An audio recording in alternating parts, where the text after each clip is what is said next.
Bom dia, meus irmãos. Queria convidá-los a abrir a palavra do Senhor no Evangelho segundo Mateus, capítulo 5. Vamos dar continuidade à nossa caminhada no Sermão da Montanha, o Sermão do Monte. Hoje, meditando sobre os versículos 17 ao versículo 20. Mateus, capítulo 5, versículo 17 ao versículo 20. Diz assim a palavra do nosso Deus: não penseis que vim revogar a lei ou os profetas. Não vim para revogar, vim para cumprir. Porque em verdade vos digo, até que o céu e a terra passem, nem um i ou um tio jamais passará da lei, até que tudo se cumpra.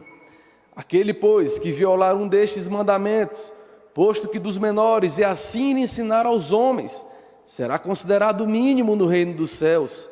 Aquele, porém, que os observar e ensinar, esse será considerado grande no reino dos céus. Porque vos digo que se a vossa justiça não excederem muito a dos escribas e fariseus, jamais entrareis no reino dos céus. Vamos orar mais uma vez. Senhor nosso Deus, continuando a adoração que te prestamos, Pai, rogamos ao teu Santo Espírito que nessa manhã nos ensine, nos fale ao coração, transforme as nossas vidas, porque é isso que desejamos todo santo domingo, domingo em que nos reunimos com o Senhor para renovar a aliança que temos contigo, Pai, sermos transformados pelo Senhor, sermos moldados à imagem do Senhor Jesus Cristo. Cumpre esse propósito das nossas vidas nessa manhã, é o que nós te pedimos, no nome do Senhor Jesus. Meus irmãos, continuando nessa caminhada pelo Sermão da Montanha, nós vimos quem são os cidadãos desse reino, os bem-aventurados. Domingo passado começamos também a aprender sobre a necessidade de glorificar a Deus, sendo sal e sendo luz. Mas a pergunta natural que fica é como? Como então esses bem-aventurados podem ser sal e luz? E a partir de agora é o que Jesus vai nos ensinar. Jesus vai dar princípios norteadores de como posso descobrir se eu estou sendo realmente sal e luz. Será que eu estou realmente com a minha vida glorificando a Deus? Esse vai ser o propósito do Senhor Jesus nos seus próximos discursos. Martin Lloyd-Jones diz que o tema restante do Sermão do Monte aborda justamente isso, ou seja, o tipo de vida reta que ao crente compete levar, uma vida de retidão, uma vida de justiça que começa com uma boa compreensão da lei de Deus. E sejamos francos, meus irmãos, se tem algo que causa burburinho, que causa conturbação no meio do povo de Deus, é o entendimento da lei do Senhor. Uns acham que precisam cumprir ela para ganhar o favor de Deus. E vocês já aprenderam quem são essas pessoas, são os legalistas. Outros vão no extremo oposto, vão falar que, olha, não precisa de lei. Para que lei? Joga fora a lei, não tem mais utilidade a lei. Nós estamos aqui no tempo da graça. Então não precisa de lei. O que importa é o amor. Leis estão ultrapassadas. E nós também aprendemos, nessa série que estamos tendo de Gálatas, aprendemos sobre os legalistas, mas também aprendemos sobre o seu outro extremo, que são aqueles que rejeitam a lei de Deus, os antinomistas, pessoas que não se importam com a lei porque acham que ela não tem mais utilidade. E vocês, obviamente, aqui todos estão já vacinados contra esses dois extremos, legalistas e antinomistas, porque as constantes exposições em Gálatas têm trabalhado o nosso coração quanto a essas verdades. E meus irmãos, aqui então temos o próprio Rei dos Reis, o Senhor Jesus no monte, dando a correta interpretação da lei, apontando qual é a justiça do reino de Deus, e isso tudo fazendo um contraste com a interpretação que os líderes religiosos daquela época, os fariseus e os escribas faziam da lei. E como ele faz isso? Como o Senhor Jesus nos ensina tudo isso, meus irmãos? É justamente apontando que ele é o cumprimento da lei e que nos chama a amar e praticar essa mesma lei. Então o nosso texto de hoje vai nos ensinar isso, que Jesus é quem cumpre a lei e quem chama o seu povo a amar e a praticar essa lei. Nós veremos isso em duas partes. A primeira, Jesus, o cumpridor da lei. E as crianças que estão agora nos acompanhando aqui presencialmente ou de casa, três palavras para vocês acompanharem o raciocínio da nossa mensagem de hoje: Jesus, fariseus e lei. Jesus, fariseus e lei. Então no versículo 17 o Senhor Jesus começa: não penseis que vim revogar a lei aos profetas, não vim para revogar, vim para cumprir, porque em verdade vos digo, até que o céu e a terra passem, nenhum i ou um tio jamais passará da lei, até que tudo se cumpra. E o que é a lei que é dito aqui? Lá na carta aos Gálatas nós aprendemos que essa lei significa ali os primeiros 5 livros do Antigo Testamento, muitas vezes até toda a narrativa do Antigo Testamento. Não se trata apenas ali dos 10 mandamentos, como costumeiramente pensamos. E aí quando o Senhor Jesus fala de leis e os profetas, Ele está realmente afirmando que se trata aqui do Antigo Testamento, ao citar os 2 grandes blocos do Antigo Testamento, que são os livros de Moisés e os profetas. E ele começa dizendo: olha, não vim para revogar essa lei. E a palavra aqui do grego que o Senhor Jesus fala e que é registrado por Mateus, é uma palavra que era utilizada na comunidade grega ali para apontar para a demolição de uma construção. É como se Jesus falasse: olha, não pensem nem por um minuto sequer que eu vim destruir a lei. Os fariseus e os escribas ficavam acusando o Senhor Jesus de que ele não dava valor à lei, ele não se importava com a lei. Olha só, ele nem cumpre a lei. Eles ficavam falando, e o Senhor Jesus: olha, eu não vim destruir a lei, eu não vim abolir a lei. Jesus justamente ataca os fariseus nesse ponto, afirmando essas verdades e dizendo que na verdade ele é o cumprimento da lei. Mas como então se dar esse cumprimento da lei da parte do Senhor Jesus? Nós inicialmente pensamos, e aí os profetas, quando lembramos das profecias, dos escritos proféticos, lembramos que tudo, o Senhor Jesus personifica todas essas profecias contidas ali no Antigo Testamento, nas promessas pactuais, feita com Adão, feita com Abraão, com os patriarcas, com o rei Davi, com todo o povo. A gente também vê a personificação e o cumprimento de Jesus naqueles salmos que a gente conhece como messiânicos, nos escritos proféticos, quando fala a respeito do nascimento do Senhor Jesus, quando fala a respeito da sua vida, da sua morte, da sua ressurreição, do seu segundo retorno. Tudo isso o Senhor Jesus cumprindo na sua pessoa, falando assim que, olha, eu sou o alvo, o objetivo de todo esse Antigo Testamento. Não é sem razão que lá em Lucas, no capítulo 24, no caminho de Emaús, ele falando com alguns dos discípulos que estavam tristes, ele fala que, olha, são essas as palavras que eu vos falei, que ainda estando convosco, que se importava que se cumprisse tudo que estava escrito de mim, na lei de Moisés, nos profetas e nos salmos.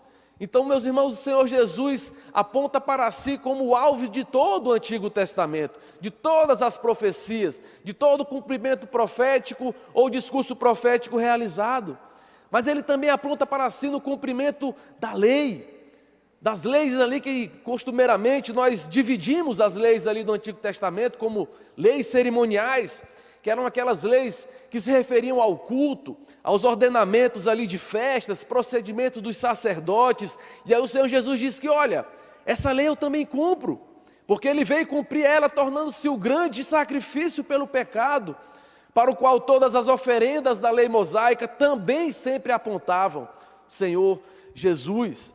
Então Ele também aponta para a lei moral, resumida ali nos 10 mandamentos. J.C. Ryle fala que ele veio cumprir a lei moral prestando-lhe obediência perfeita, o que nós jamais poderíamos ter feito. Então o Senhor Jesus diz que, olha, não somente os profetas, não somente lei cerimonial, mas até a lei moral eu cumpro ela perfeitamente. Eu obedeço ela em todos os pontos. Os fariseus atavam fardos pesados ao povo e não cumpriam o que eles mesmos designavam. E o Senhor Jesus, ao contrário, se alegrava na lei do Senhor, cumpria ela, dizia que ela era o seu alimento, se deleitava nela, como diz o salmista: agrada-me fazer a tua vontade, ó Deus meu, dentro do meu coração está a tua lei. Mas também, meus irmãos, O Senhor Jesus aponta para esse cumprimento da lei civil que tinha ali no meio do povo de Israel, na época do Estado teocrático, as leis que regiam a sociedade, e ele também cumpre elas, porque é ele que paga com o seu sangue reconciliador todas as penalidades pela quebra da lei. As leis civis, elas tinham consequências, tinham penalidades para quem descumpria, para quem cometia pecados, e o Senhor Jesus também é alguém que cumpre essa lei, essa obediência passiva que ele demonstra, tendo uma morte voluntária, tendo uma morte de cruz ali, suportando a pena e o castigo que deveria vir sobre todo o povo de Deus, sobre mim e sobre você, provando que a santidade de Deus é algo voraz, é algo importante, é algo necessário também para os nossos dias. Precisamos, meus irmãos, assim como o Senhor, valorizar a sua lei, porque Isaías diz que foi do agrado do Senhor, por amor da sua própria justiça, engrandecer a lei e fazê-la gloriosa. Jesus cumpre a lei dessas diversas formas, mas também por meio do seu ensino, mostrando qual é o real significado da lei, mostrando qual é o real propósito da lei, e a gente vai ver isso ao longo dos demais sermões a respeito desse tema da justiça do reino de Deus, porque os fariseus deturpavam a lei de Deus, os fariseus criavam tradições humanas, leis humanas e colocavam sobre os homens, e o Senhor Jesus vem justamente para isso. Olha, não é essa lei que é a lei de Deus, não é essa lei que eles ficam ensinando por aí, é muito mais do que isso, e aí o Senhor Jesus passará então a nos ensinar a respeito de todas essas leis. O Senhor Jesus também fala da longevidade da lei, porque eu vos digo, até que o céu e a terra passem, nenhum i ou um tio jamais passará da lei, até que tudo se cumpra. Qual é a duração dessa lei? É o que o Senhor Jesus nos ensina. Uns ficam falando que ela já perdeu utilidade, essa lei já caducou, essa lei precisa de atualizações hoje em dia, porque os tempos são outros. Essa lei não funciona mais para os nossos dias. Então vamos mudar a ciência. Olha, a ciência evoluiu, a ciência tem falado coisas a respeito do homem que são diferentes, precisamos, revisar essa lei. É o que muitos dizem a respeito do Antigo Testamento, mas meus irmãos, não é isso, não é essa a posição do Senhor Jesus. Os tempos hoje podem ser outros, mas esse livro continua sendo a nossa regra de fé e prática para uma vida que honre e que glorifique o nome do nosso Deus, para uma vida de ser sal e luz nesse mundo de trevas. O Senhor Jesus disse que essa lei vai durar enquanto esse mundo existir. Nenhum i ou um tio jamais passará dessa lei. E aí no grego aqui ele utiliza um iota, que é uma pequena letra do alfabeto grego, comparada ao nosso i, que é bem pequenininho também. Ele fala a respeito também de um tio, que nas línguas antigas, como o hebraico, não existiam acentos, como a gente tem, o tio e tudo mais, mas existia uma marcazinha que parecia um tio, uma marcazinha que ficava do lado das palavras, para poder mostrar uma distinção da palavra. Então até a sua função com relação ao nosso tio de hoje em dia é diferente, mas aqui se registra isso para mostrar, meus irmãos, que até os detalhes, até os mínimos detalhes dessa lei são importantes, até os mínimos detalhes dessa lei são valorosos ao Senhor Jesus, e Ele também nos chama a valorizar essa lei. Jesus, como cumpridor da lei, meus irmãos, nos ensina que não devemos descartar o Antigo Testamento, porque descartar o Antigo Testamento é descartar o próprio Cristo que cumpre todo o Antigo Testamento. Amar o Antigo Testamento é amar ao Senhor Jesus, por isso não despreze de modo algum, rejeite qualquer tipo de conselho que fale que o Antigo Testamento está ultrapassado, que as suas leis são obsoletas, que ali não tem valor comparado ao Novo Testamento, que é onde Jesus fala.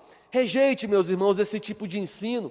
O próprio apóstolo Paulo, falando a Timóteo, disse que toda a Escritura é inspirada e útil por Deus para o ensino, para a repreensão, para a correção, para a educação na justiça, a fim de que todo homem seja perfeito e perfeitamente habilitado para toda boa obra. Mas quando Paulo fala isso a Timóteo, Paulo não está com o Novo Testamento em mãos. Paulo está com o Antigo Testamento em mãos. O Antigo Testamento, meus irmãos, é palavra de Deus, inspirada, inerrante, infalível e útil para o povo de Deus e não deve ser desprezada. Se você tem uma visão ética, onde Jesus joga fora o Antigo Testamento, está errado. Não é isso que o Senhor Jesus nos ensina. Ele nos ensina a valorizar o Antigo Testamento por meio da sua obra de cumprimento, de vida, de morte e de ressurreição. Tudo, meus irmãos, no Antigo Testamento está em harmonia com os ensinos do Senhor Jesus. Não há contradições entre os dois testamentos. Há contradições na nossa forma de enxergá-lo muitas vezes, na nossa forma de interpretá-los muitas vezes. Mas aos olhos de Deus, que inspirou essa palavra perfeita, não há nada em desarmonia. Por isso que esse é o motivo de olharmos para o Antigo Testamento com alegria, dando graças a Deus por ele e valorizando tudo que é ali revelado nele, sendo gratos ao nosso Deus por cada um dele. Toda a palavra de Deus, meus irmãos, está cheia de princípios e regras de como devemos viver, como devemos ser sal e luz. Essa é a forma que nós vamos glorificar a Deus, essa é a forma que nós vamos honrar o nosso Senhor, valorizando toda a sua Escritura como Ele mesmo a valorizou, porque o seu valor é eterno, ela permanece para sempre, todos os detalhes, quer sejam grandes ou pequenos. Mas o Senhor Jesus também cumpre a lei e nos chama a amar e praticar essa mesma lei, mostrando a importância, mostrando que nós devemos viver pela prática dessa lei. Veja o versículo 19. Aquele, pois, que violar um destes mandamentos, posto que dos menores, e assim ensinar aos homens, será considerado mínimo no reino dos céus. Aquele, porém, que observar e ensinar, esse será considerado grande no reino dos céus. Porque vos digo, que se a vossa justiça não excederem muito a dos escribas e fariseus, jamais entrarei no reino dos céus. Após colocar o fundamento da justiça do reino dos céus, o seu reino, o seu reinado, o reinado do Senhor Jesus, a maneira correta de lidar com essa lei, ele também nos afirma a importância, o propósito e a duração. Cristo agora nos fala da seriedade dessa lei, do porquê nós devemos viver na prática dela, como devemos lidar com ela no nosso dia a dia. E aí ele começa falando algo aqui que parece muito estranho aos olhos de muitos. Gradação de mandamentos. Ele fala aqui que existe pecados, leis mais importantes do que outras, menores, grandes, e muitas vezes a gente ouve, no meio evangelical, que não existe pecadinho e pecadão. Mas aqui o Senhor Jesus está falando que, existe sim.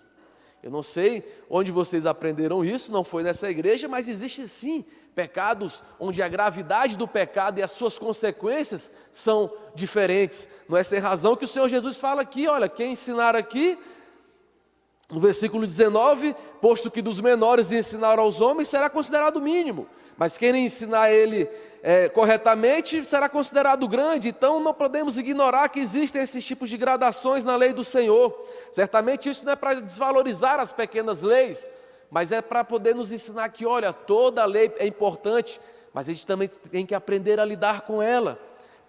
Precisamos aprender a lidar com todos os seus desdobramentos. Lá em Mateus 23, no versículo 23, o Senhor Jesus fala que: ai de vós, escribas e fariseus, hipócritas, porque dais o dízimo da hortelã, do endro e do cominho, e tendes negligenciado os preceitos mais importantes da lei, a justiça, a misericórdia e a fé. Devíeis, porém, fazer estas coisas sem omitir aquelas.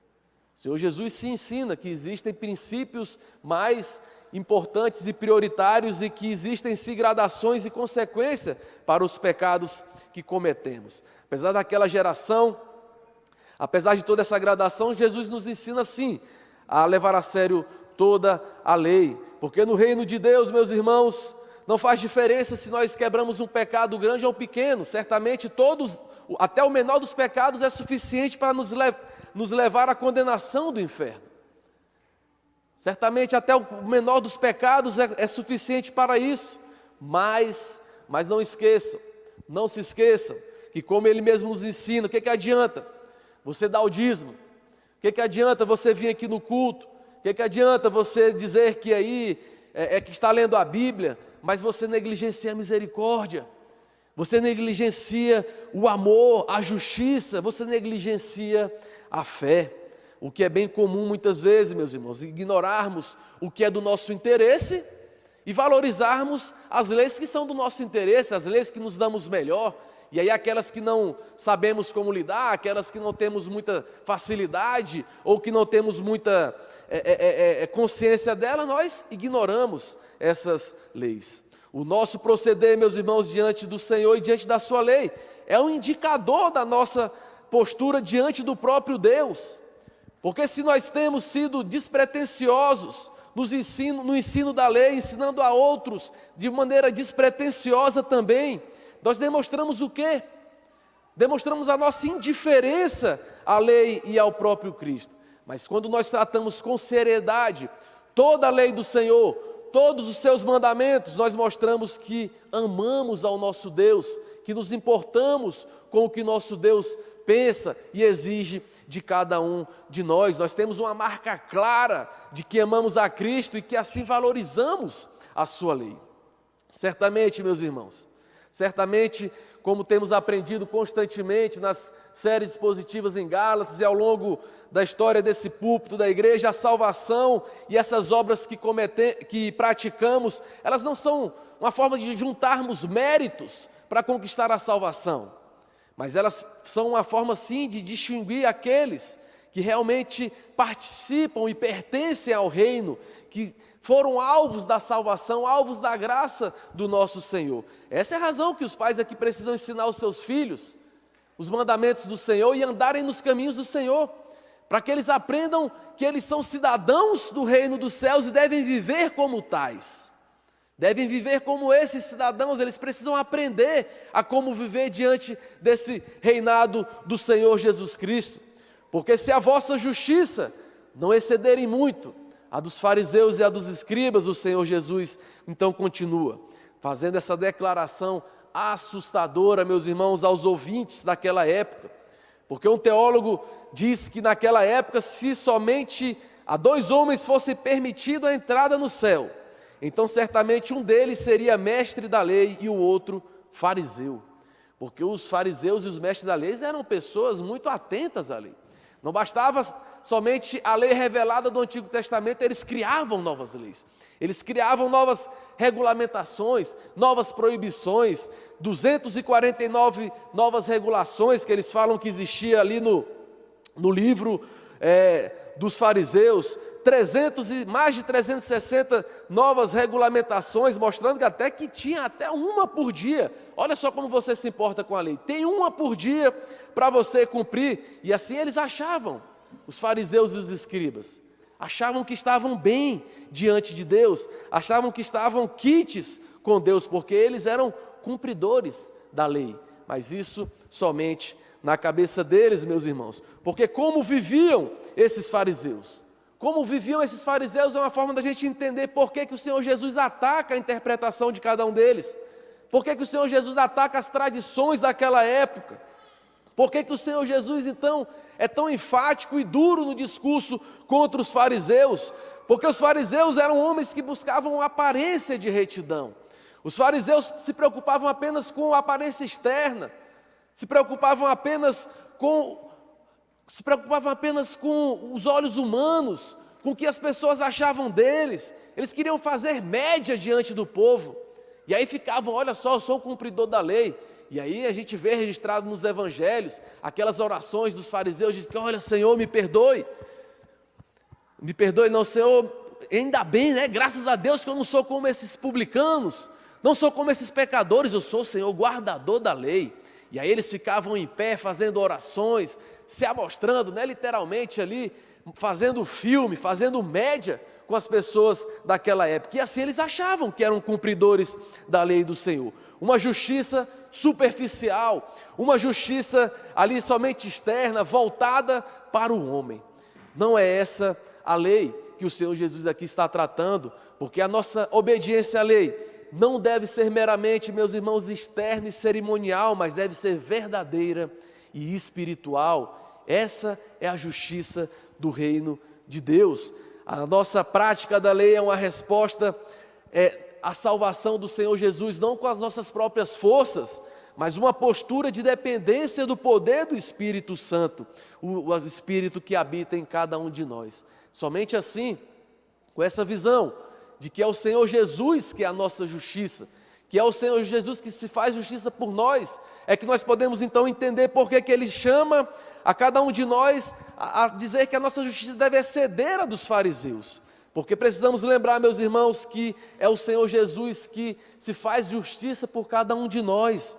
É o Senhor Jesus que não somente carrega o nosso pecado, mas imputa a sua retidão, imputa a sua perfeita obediência a cada um de nós, para que possamos assim então ser como Ele foi, retos, obedientes, apaixonados pela prática da lei do nosso Deus. Isso é o que nós chamamos de santificação, um processo, meus irmãos, que durará toda a nossa existência, toda a nossa vida aqui. Precisamos passar por esse processo de santificação, de constantemente ir nos adaptando, sendo moldados segundo a justiça desse reino, passando a cada dia mais amar ao Senhor, a sua lei e a praticá-la em nossas vidas, até que o Senhor Jesus volte. Concluímos, meus irmãos, perguntando como está o seu processo de santificação, como está a sua estadia nesse reino de bem-aventurança. Será que você está no extremo, praticando boas obras porque quer conquistar o favor de Deus?